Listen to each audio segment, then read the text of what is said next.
अर्थमन्त्री भियतनामको भ्रष्ट नेताको श्रीमती छोरीलाई बिहे गरेर श्रीमती बनाएर कति के धन्दा गर्नुभयो।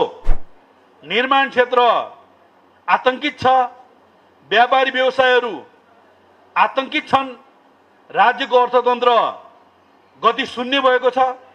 अर्थमन्त्री एउटा इलेक्ट्रिक भेहिकल BYD भन्ने कम्पनीसँग सेटिङ गर्छन् र 782 भन्दा बढी BYD का गाडीहरू सशस्त्र प्रहरीले गिरफ्तार गर्छ।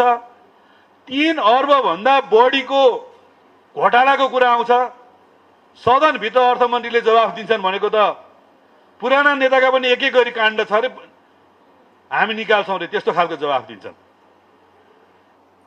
अर्थमन्त्री यो बजेट कम्युनिस्टलाई समाप्त गर्ने बजेट हो र यो मध्यम वर्गको हितको निमित्त यो बजेट ल्याएको भनेर खुल्ला भाषण गर्छन्।